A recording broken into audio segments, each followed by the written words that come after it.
All right. Geneva, what? What? Don't even. This is the Flat Out Fever podcast. Welcome. 43. 43. 43, episode 43 on Tuesday, January 19th, 2016. Ooh, I like how you put the date in there. Ah, yeah, buddy. Makes The it year. relevant. And the year. Wow. Yeah. Yeah, wow, yeah. How is January, it that? How and is you it? got it right. How is it that late in January already? Anyway, it's juicy. If you, man, this so good, so good. I know This is you. like- You just been waiting. You man. This is the kind like of half an hour before the show started. He was just like, "Oh, guys, just do wait. I got too something much. good." It was too much that came out, man. Too much juice. Oh, it's so good. This finally came. Oh my god! It's the kind of news that only comes out every once in a while. You just want to go and sink your teeth right into it. So we'll go right to Geneva, where there was the most recent series of meetings of the BigWigs in Formula One. Oh. Now, if you guys remember, BigWigs. they have Very large. Yeah, exactly. We have been talking about this for like basically since the winter lull and before that, because what came out back then is that Bernie and his allies on one end were trying to push for under the guise of a more affordable engine. They were trying to push for a different engine, an alternate engine, and his allies.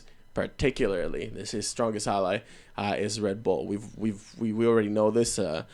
Christian Horner and Bernie are very close to the point that BFFs. yeah, well, basically, like Christian Horner apparently attends every important meeting that Bernie does. Anyway, some may say that he might take over Bernie after Bernie, Right. kicks it. But Unless he turns into a machine. Gets really wrinkly.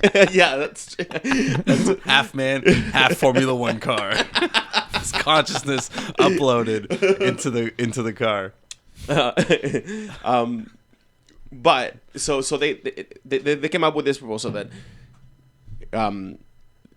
the alternate engine was scrapped due to pressure from the manufacturers on Bernie, and eventually Bernie rallied up with Jean Todt, and they formed up a big stink, and then at the latest World Motorsport Council meeting, they decided, all right, Bernie, you and they said the manufacturers, you guys have till the 15th of January to come up with a solution for cheaper engines, or if you don't, then what's going to happen is that on the 30th of January, we're going to give power to Ecclestone and Todd to make any change they want. Listeners, from the recording date, we're talking 5 days ago. 4.5 days. What? The 15th. Well, the 15th, it was Friday. The deadline, yeah. It was Friday. So let's say last Friday, right?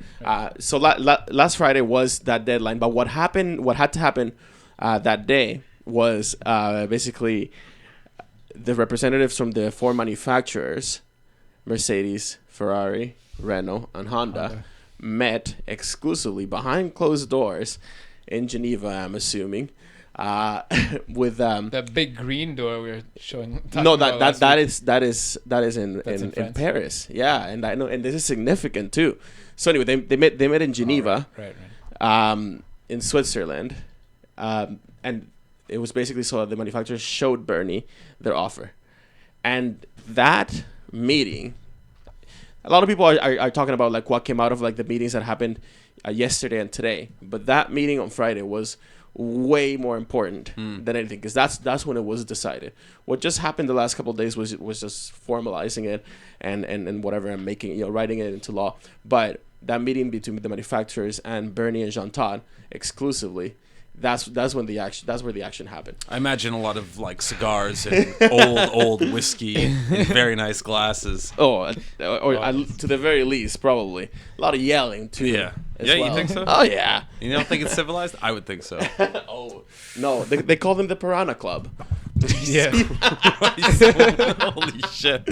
These guys, when these guys meet together, yeah, it's supposed to be a shit show, and it continues for so long. It's like they could be in there all day, like just going back and forth. The cheatingest billionaires. Yeah. Sorry, guys. A couple of things did come out though from that from that meeting. So whatever it is that they fought and whatever that it got agreed, and then they took it to on Monday yesterday. They took it to the F1 strategy group, and the F1 strategy group then passed it on to the F1 commission. If you guys remember, we also had been talking about the strategy group from last year right around this time. Like I made a pretty lengthy piece on like how the strategy group was made up, and the key thing is that the strategy group has votes from the teams, the FIA, and Bernie. Right? And before, all you needed to do, or actually like to pass anything from the strategy group, it had to have unanimous agreement. So either one party could veto it. Now it just has to have simple majority, and that's what made the difference for this year's and on rules. They only had to have a simple majority. So what happened is that even if Bernie had wanted, or any single party had wanted to block any rule, if most people wanted it to happen, it'll go through. And same with the F1 Commission. The F1 Commission basically just ratifies. They can't add to it or anything. They can either say yes or no, and obviously they were going to say yes. But a couple interesting things came out hot off the press, off the oven with this. Wow, that's hot. So, yeah, one of them that's really, really important is going to be that the teams, or the manufacturers actually, agreed on supplying the teams with cheaper engines to a tune of 20 million euros per year for the supply of a power engine. Okay, right? So wasn't the goal 10? The goal could have been 10, but 12 actually was 12. I heard 12. A compromise we talked about last week. Mm-hmm. Yeah, but so 20 sounds like that sounds double. like a lot. That sounds like double. Well, no, but it's down from about 35 20 or the 20 to 25 that like most teams spend for the whole year, right? So that's down. That's gonna help.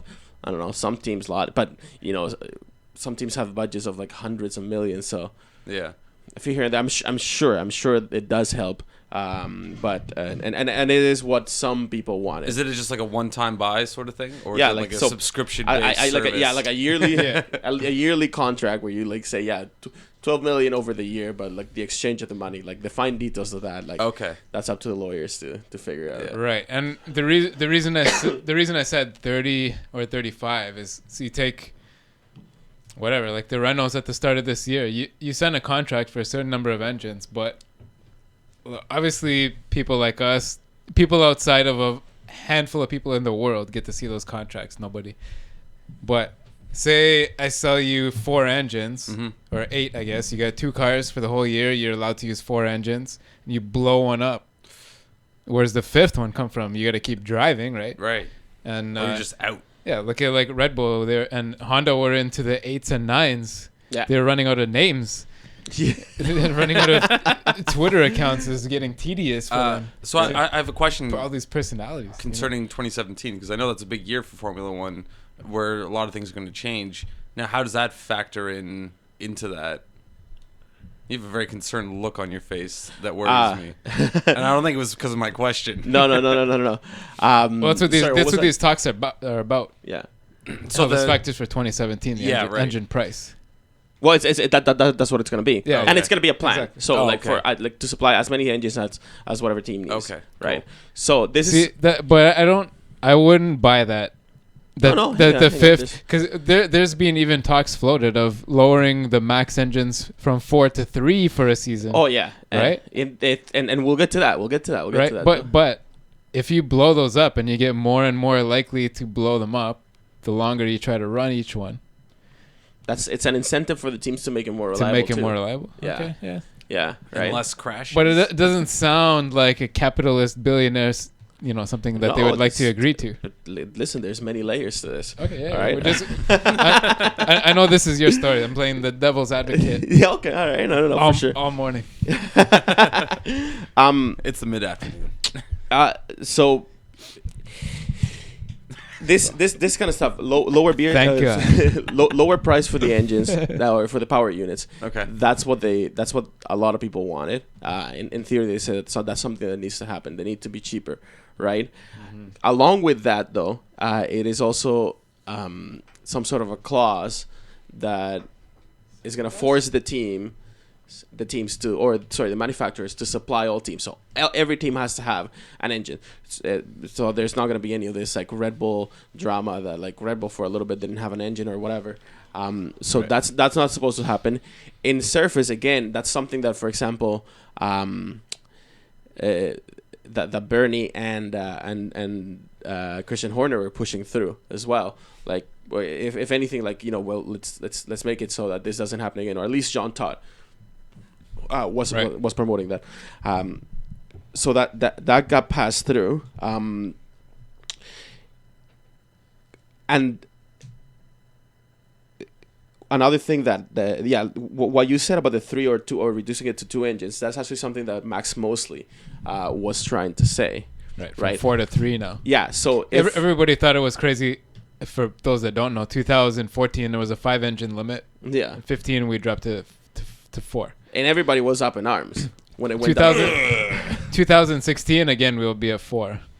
Yeah. But there have been proposals to go further to 3. And that could be something that might eventually make the engines more reliable or push for more reliability. But apparently Mario Ilian has been said to he's already said that that's not necessarily the case for many reasons. Now, Mario Ilian is the guy that's supposed to be making Renault engines better, right? Right.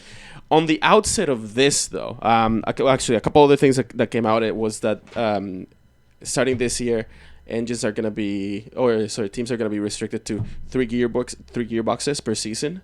Right. So that's way down, right? Right. If you just look at that, which is what most publications are reporting right now, you could think that, hey, maybe Bernie got these are Bernie's ideas, or this is some of what Bernie wanted. It's not so bad. But we just checked with Tobias Gruner, our friend Toby, just clarified a couple of things, and the way it comes out is basically that the manufacturers are happy about this, because what came out is a continuation of the current formula. Because what they're supposed just to clarify for our listeners here, like we're talking to Tobias Gruner from AMUS. Yes, from Automotive und Sport in Germany. Not just some random person. Yeah. Fortunately, like just to clarify, we've been able to message him this morning. Yeah. We sent him a tweet message, and he responded to us with his insider answer. Yes. Yeah, we're not just talking out our ass here. No. Wait. This is Do we have an exclusive? Yeah, we have a little bit of an Might have an- exclusive here. That's fantastic. Yeah, we're not talking out our ass. No, for sure. So here's the deal: the manufacturers are happy because since what they agreed to supply the teams were basically the exact same: 1.6 liters V6 turbo hybrid engines. Or systems, right? And the same size electrical power attached. Yeah, and so they might find some cost cuttings by like sharing some parts or whatever, which is kind of what they wanted to do.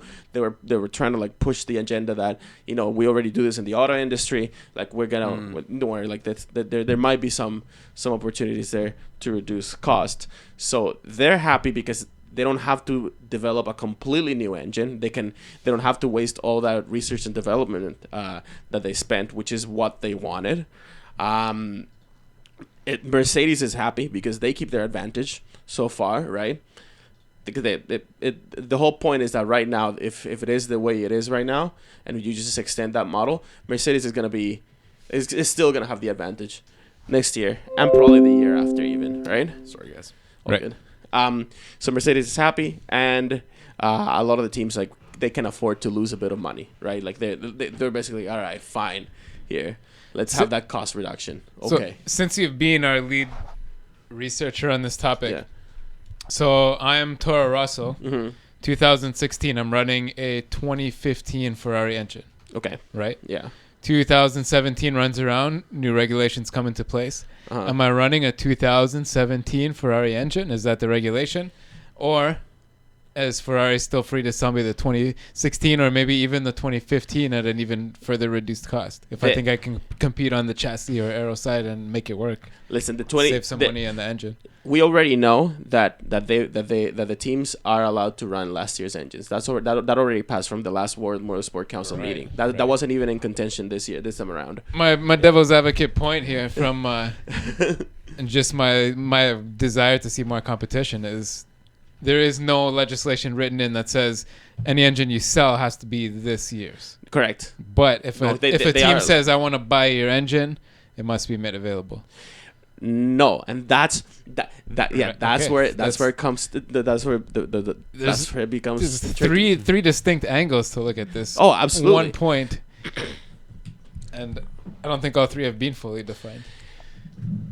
Listen, what happens is that Ferrari is also happy at this because the way the numbers stack up right now, like what Ferrari doesn't want is to give Red Bull an engine or to be forced to give Red Bull an engine. Right, and same with Mercedes. You would have thought, and what Jean Todt and Bernie Ecclestone or whatever, like that whole team was trying to promote it. So yes, teams should be forced to supply the entire field with engines. Right, and the ones that they want. Yeah, if you say I want the 2016, I can afford that. Yeah, I don't want the 0% lease 2015 model. Either way, the way, like just sticking to that. If Red Bull wanted to like have a Ferrari engine or whatever, right, Ferrari could very well, even the way things will be, right? If they are right now, they can still say we're already providing to too many people. Honda isn't providing to enough people. Renault isn't providing to enough people. Take theirs, because that's how they made it equitable. They have it has to be balanced. So all teams have to provide to the field. So if there's teams out there that don't have, they have to go to don't have an engine right now. They have to go to the people that haven't given away enough engines, i.e. Red Bull or Renault. So that's Ferrari and Mercedes. This is the way that Ferrari and Mercedes have teamed up to maintain their legal advantage. Oh yeah, in this whole thing. Oh yeah. The losers of this decision, according to Toby, are Red Bull and Ecclestone, because Bernie wanted a more powerful and louder engine. Red Bull won't get the Mercedes or Ferrari engines, even if because Mercedes and Ferrari, they can both say we already have enough customers, right? But further than that, what happens is the manufacturers still have the control over F1. All right, because they can decide anything with the help of their customers now. Right. Because they don't need the unanimous vote in the strategy group.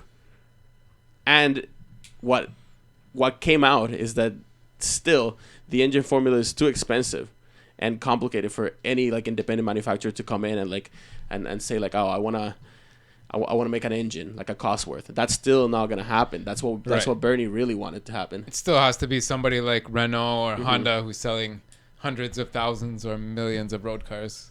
Yeah. And can get the money back on hybrid technology. Yeah. Right. And apparently Jean Todt eventually, even though he was kind of sided with Bernie, he's happy because this is still, remember, his idea of the hybrid engines and to try to give a cleaner image to F1, which is bullshit. Everybody knows that. Like we've talked about how like that's bullshit because it takes so much more in gas and money to transport these engines around. Right.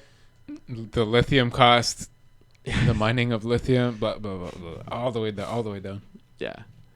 Yeah. Just, and end of the day, it sells road cars.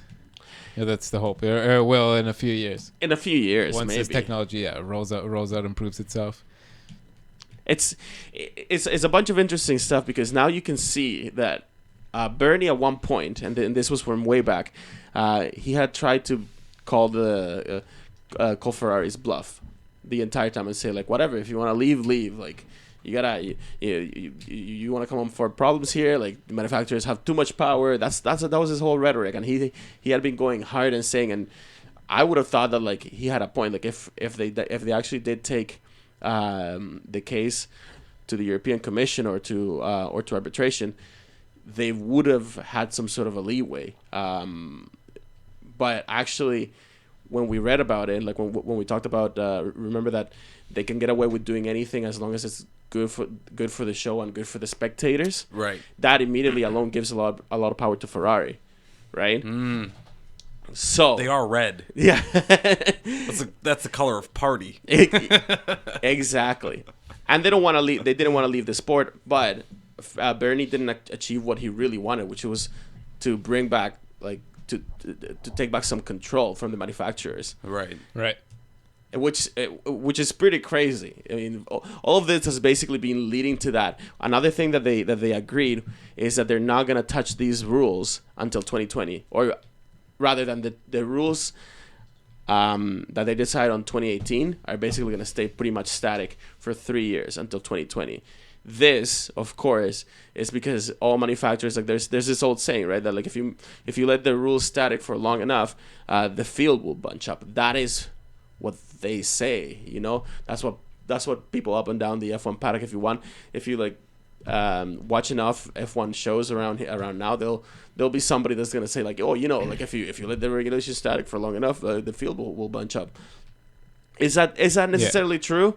I don't know if that's necessarily true though. Maybe not as much as it used to be because of how much electric and gas powered technology is just branched. There's so many areas to make up time and performance and innovate.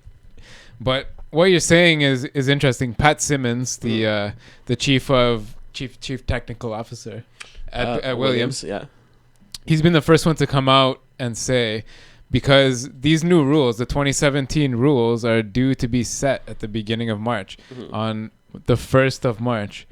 And here's a quote from him: "I'd be much happier if things moved on to 2018 rather than 17 for new rules and for new rules. And we spend a year really researching what's needed, but that's probably a cry in the wilderness."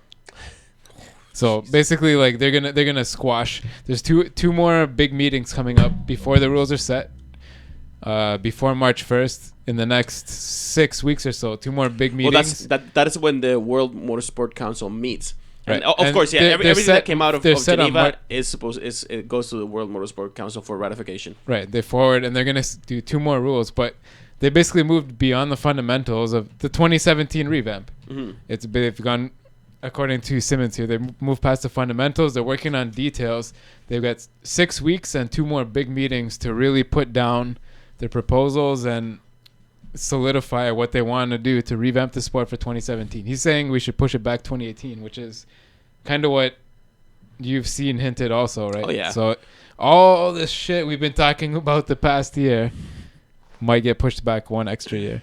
The big revamp, the big overhaul. The big overhaul. There is gonna be a bit of a rule change in between 2016 and 2017. We know that there is, but yes, most of the changes might get pushed. The big changes might get pushed back to 2018, which makes sense because they're gonna need like years to research these things and put together like, you know, the infrastructure behind if they do anything actually revolutionary. Right. Which is what they kind Anything of of want to do. real substance. Yeah, anything that's actually gonna like make a huge difference, because that's a problem right now. Like every time that they go like from year to year, all the teams are saying like we don't have enough time to like really completely come up with anything revolutionary. So and you see that pop up now in the stories about the teams. They're saying that like, oh, you know, the next car, the 2016 car is gonna be a nice evolution, but not a revolution. And they're using those words very carefully. Yeah, it's interesting you said we're gonna do a little reveals special today, but that's what Williams is saying. Their car is an evolution. Yeah. And Williams is pushing now, as far as Simmons, he's the first one to go public, pushing for the revolution to be in 2018 now. Well, he wants it.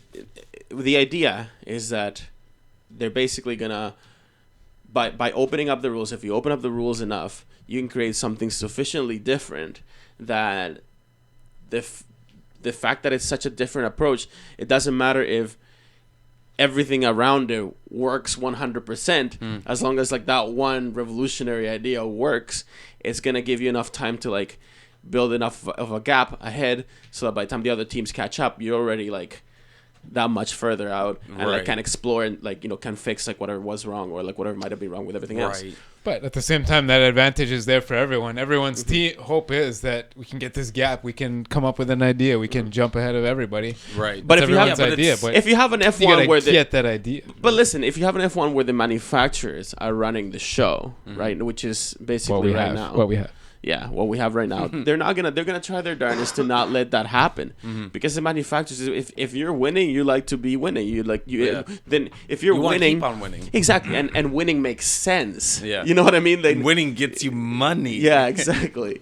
And winning gives you you know, tons of advertising revenue. If you're you know, most of the 4 teams now are like, they're now in the business of selling something or other, right? It's like, and the manufacturers, obviously cars, but now Ferrari, for example, has branded itself as a luxury goods company. Ooh. So who knows what what their end game is? Yeah. And clearly, Sergio Marchionne has decided to stay in F1. Yeah. Despite like Bernie like really putting up a fight, but clearly he won whatever he had to bring to the meeting, whatever Marchionne had to bring, and that's what everybody has been saying, that Marchionne, like, maybe is a foe the likes that Bernie has never encountered before, because he's tough, and he just goes, he does the business. Then if the number makes sense, then he'll go and like he'll find a way. If he now maybe he decided, okay, fine, we're staying in F1, we'll make it work, but this is what we're gonna get out of it, and they got a pretty good deal, if you ask me, because they're gonna get they're still gonna get their huge chunk of money that they get from just participating in F1. They're gonna have to like maybe lose some money, like a few million here and there, to provide the teams, but they already have like one of those teams is gonna be Haas. Yeah. It's basically gonna be like their tester team. They're just gonna test some parts there, Yeah. and pass them to Ferrari, you know, or whatever. They're gonna have a very strong technical association with Haas. Okay. So that's basically So like it their looks like team. that Haas car might be coming out in gold, which is luxurious. Yeah. I Yeah, like there that. you go. You know, Yeah. that Alcantara steering wheel, Lots of stuff to look forward heavy to. springs on those buttons makes them feel expensive. But I still think that a manufacturer-controlled F1 is probably, in the end, not that great for the sport. And I'm not saying that the way it has been, it hasn't resulted in some really good racing. Like 2014 was a great year, and then like even before that, like we had 2012 was a great year for F1 in recent years even. But I think that what everybody actually wants is just more close competition. Now, some people are like coming up with ridiculous ideas about how to achieve that. But there is an element that the manufacturers maybe don't necessarily have an incentive to keep the spectator as a top priority, Right. other than like, you know, as the fact that like if nobody watches F1, then who are you advertising to? Right. Yeah. Exactly. So they Like can't Mercedes constantly self-preservation basically. Yeah. Mercedes, even people don't watch though. They do things like they'll have a magazine article with a photo of a shiny F1 car looking like it's going fast, and they'll say like, whatever. You can post your results in a magazine article that a lot of people will see, or a billboard, something like that, right? Or they tie themselves into their watch, like Red Bull, like a clock, runs like a clock, or whatever, you know, kinds of keeps you going past midnight, or what, and show a clock of a Tag Heuer, and you drink some Red Bulls, or there's all kinds of tie-ins. That's what they're that's what they're racing for. Oh, for sure. Do you work for marketing? Yeah. I don't have a job right now. You guys can hire me if you're listening. Whoever has jobs out there, if you're hiring some people. This is all above board, of course. Yes. Right. We're definitely going to keep an eye on what's going to happen. And obviously, I don't think Bernie went down fully without a fight. he must have. I mean, but the way that things stack up right now, it does look like he was the bigger loser from that meeting. He got nothing that he wanted to get out of it, and neither did Christian Horner. And maybe Christian Horner. I don't know if he's questioning his alliance with Bernie right now. I don't know. They're gonna have to win some races to get some power back. Because that's the way it seems like it is. You know, Yeah. the winners are telling everybody what the way it's gonna be. But so what I meant though is this being above board is everybody knows recently the FIFA, FIFA, and a related body, the IAAF. The International Association of Athletics Foundation. They oversee all the track and field, pole vaulting, and running fast. All the weird sports. Yeah, running fast, swimming fastest. All that. Anyway, they've seen a lot of controversy in the past year to FIFA with slavery type stuff, building stadiums and etc. Whatever. IAAF, similar controversies with performance enhancing drugs and their oversight. So anyways, the FIA this past week, 3 or 4 days ago, under Jean Todt, have hired an independent oversight company to do a full audit of their actions, including these types of meetings at Geneva, their relationships with the World Motorsport Council above them, and below them obviously Formula One and every other motorsport that's under the FIA in the world. Quote from Jean Todt is, "I have asked." This is out of there's a whole interview with Jean Todt, who's the current president of the FIA. This is the sentence I found interesting. "I have asked a specific audit company to have a look at our organization, and if they feel they can advise on some improvements, then I'm very happy to take them on board." But just the first part of that, I've asked a specific audit company to take a look at our organization. Yeah, I got this without specifying. Yeah, before we started the show, I had a Google around the internet, around the Google, and I couldn't find anything about who it might be.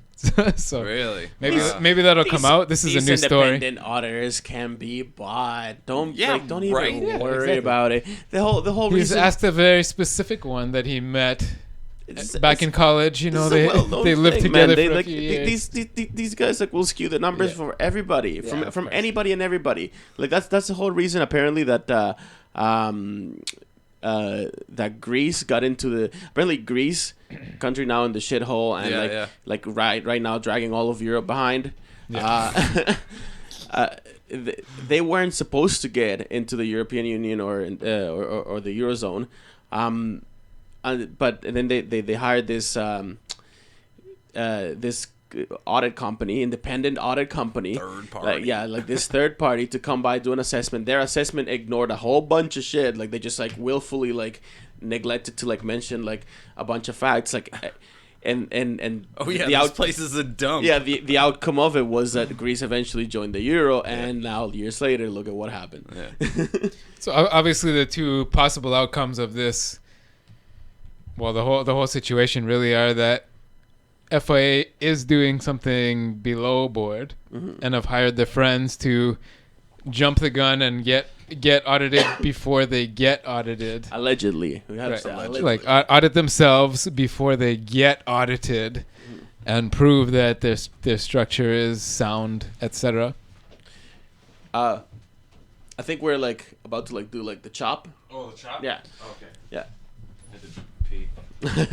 So do I. So guys, we're experimenting with this bladder. new format where we're gonna make shorter episodes, and I guess I don't know, that's pretty much all I had to say about Geneve's.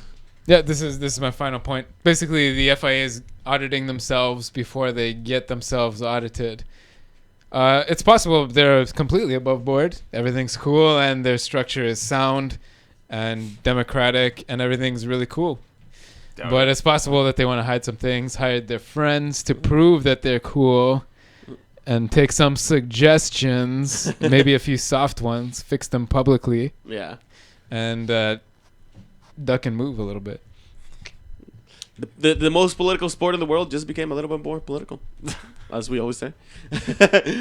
All right. Anyways, we're trying some. This will be probably one of the only times we have to explain this. Yeah. But I guess we're going to segue into our next segment in a separate video. Stay tuned if you're watching live right now. We are coming back in just a couple minutes, and we're going to talk about something else, probably testing or something. Yeah, testing. Many things coming up today. Alrighty, go. We'll see you guys.